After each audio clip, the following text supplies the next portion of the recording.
जीवनसाथी.com वर बनावट आयडी बनवून महिलांची ऑनलाईन फसवणूक करणाऱ्या 2 भामट्यांच्या मुंब्रा पोलिसांनी मुसक्या आवळल्यात। झैद खान आणि एजाज अहमद उर्फ फहाद अशी अटक केलेल्या दोघांची नावं आहेत। या दोघांनी महिलांना लग्नाचे आमिष दाखवत जवळपास 30 महिलांची 1 कोटींहून अधिक रुपयांची फसवणूक केल्याचं समोर आलंय। भामटा झैद हा मूळचा भोपाळचा असून याचं सलूनचं दुकान आहे, तर दुसरा फहाद हा उत्तर प्रदेशमधील फिल्म प्रोड्युसर असून त्याने भोजपुरी पिक्चर निर्मिती केली आहे। तसेच त्यांचं स्वतःचं कॉल सेंटर आहे। या कॉल सेंटरच्या मदतीनं या दोघांनी गरजू महिलांना लग्नाचं आमिष दाखवलं, त्यांच्यासोबत चॅटिंग आणि व्हिडिओ कॉल करून संपर्क साधला। त्यानंतर पाठवलेले गिफ्ट कस्टममध्ये अडकलेत, अपघात झालाय असं विविध कारणं सांगून लाखो रुपये उकळलेत।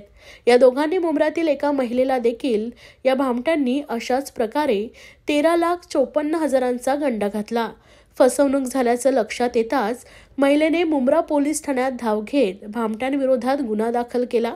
ऑनलाईन फ्रॉडचं प्रमाण वाढलं असून या आरोपींच्या मुसक्या आवळण्यासाठी मुंब्रा पोलीस ठाण्याचे वरिष्ठ पोलीस निरीक्षक अनिल शिंदे यांनी ही बाब गांभीर्यानं घेत सहाय्यक पोलीस निरीक्षक प्रवीण सुरवाडे आणि पोलीस उपनिरीक्षक विजय सानप यांनी 2 पथके तैनात केली। या पथकांनी कोणतेही पुरावे नसताना तांत्रिक यंत्रणा आणि ऑनलाईन माहिती मिळवत या भामट्यांना जेरबंद केलंय। यावेळी पोलिसांनी फहाद याचे उत्तर प्रदेशातील कॉल सेंटर उद्ध्वस्त करून तेथून 9 laptop, router, mobile SIM card व इतर साहित्य जप्त केलेत। तसेच फिर्यादी महिलेचे ऑनलाईन लुटलेले 13,54,000 रुपयेही परत मिळवलेत। दरम्यान भामटा फहाद याला पोलिसांची चाहूल लागताच त्याने पळून जाण्याचा प्रयत्न केलाय, मात्र पोलिसांच्या पथकाने फिल्मी स्टाईलने 6 किलोमीटरपर्यंत त्याचा पाठलाग करून त्याला अटक केले। सध्या हे भामटे मुंब्रा पोलिसांच्या ताब्यात असून या प्रकरणात त्यांचे आणखीन कोणी साथीदार आहेत का, त्यांनी आणखीन किती महिलांची फसवणूक केली याचा तपास सुरू असल्याची माहिती ठाणे परिमंडळ 1चे पोलीस उपायुक्त सुभाष बुरसे यांनी दिली आहे। तसेच या प्रकरणात फसवणूक झालेल्या महिलांनी त्वरित मुंब्रा पोलीस ठाण्यात धाव घेऊन तक्रार नोंदवण्याचेही आवाहन उपायुक्त बुरसे यांनी केलंय। त्याच्यावरती बोगस प्रोफाईल बनवलं त्यांनी फहादनी, आणि ते ऍक्च्युली जो प्रोफाईल मध्ये माणूस होता तो झैद खान होता आणि ते फहादच्या नावाने त्यांनी बनवलेलं होतं। कशा प्रकारे तो आता हा जो झैद खान आहे याचा स्वतःचा स्टुडिओ आहे, रील स्टुडिओ आहे, आणि हा एकदम स्मार्ट म्हणजे पिक्चर मधल्या हिरो सारखा आहे। आणि याचे जे 7 ते 8 त्यांनी वेगवेगळे प्रोफाईल बनवले आणि त्याच्यावरनं तो जीवन वेबसाईटवरनं मुलींना लग्नाचं गळ घालत होता।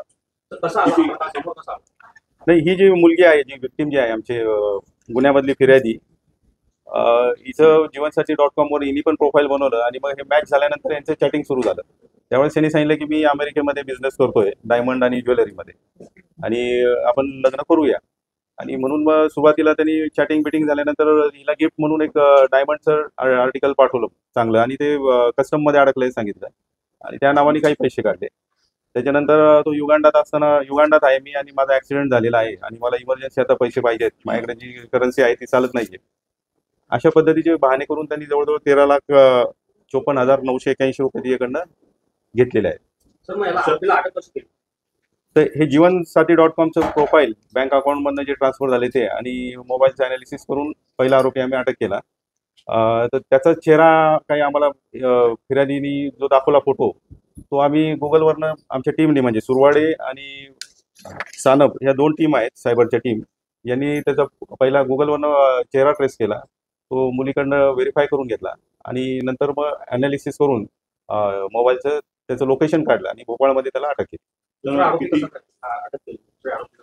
तर हा जो पहिला आरोपी अटक झाला त्याच्यानंतर त्यांनी दुसऱ्या आरोपीबद्दल माहिती दिली, त्याच्याकडनं त्याचा फोटोही घेतला आणि त्याच्यानंतर आमची टीम गेली तिथं, वेषांतर करून 2-3 दिवस तिथं राहिले ते। त्याचं कॉल सेंटर असेल असा एक आमचा केस होता आणि तो सुरवाड्यांचा जो केस होता आमच्या आयोग तो बरोबर निघाला आणि ते कॉल सेंटरपर्यंत पोहोचले, परंतु त्या दरम्यानच तो थारमधनं येत होता आणि त्या लक्षात आलं आपल्या ऑफिसमध्ये काहीतरी गडबड चालू आहे, पोलीस आलेले आहेत आणि त्यामुळे त्यांनी तिथून पळून जायचा प्रयत्न केला।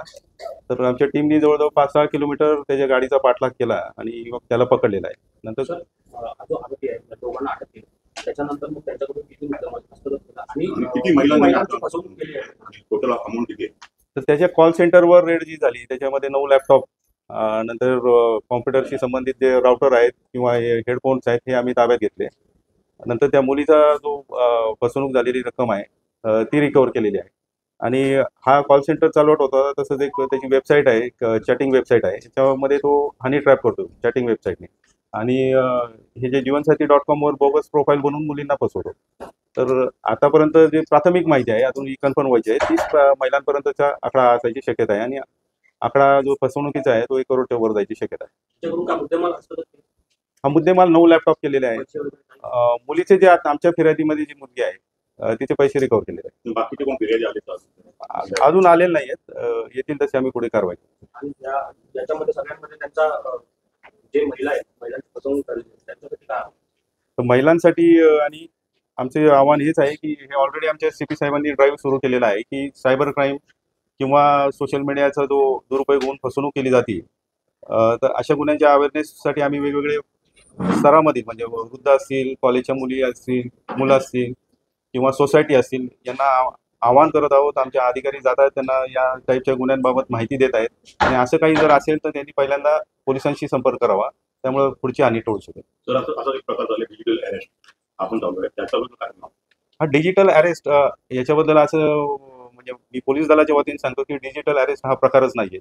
असं जर कोणाला डिजिटल अरेस्ट करून कोणी काही फसवणूक करत असेल तर पहिलं काम आहे त्यांनी पोलिसांशी संपर्क करावा जवळच्या पोलीस स्टेशन. तर याच्यामध्ये काय अजून आरोपी आहेत आतापर्यंत तपासात निष्पन्न झाले 2 आरोपी अटक झालेले आहेत आणि ह्या आरोपीची 22 पर्यंत कस्टडी आहे. इंट्रोगेशन मध्ये जे निघेल त्याप्रमाणे पुढचे आरोपी तर हे 9 लॅपटॉप होते तिथं आपण दोघंच ऑपरेट करायचे अजून कोण?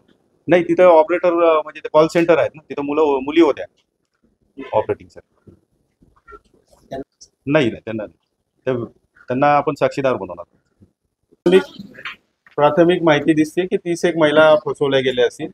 रक्कम 1 करोडच्या वर असायची शक्यता आहे.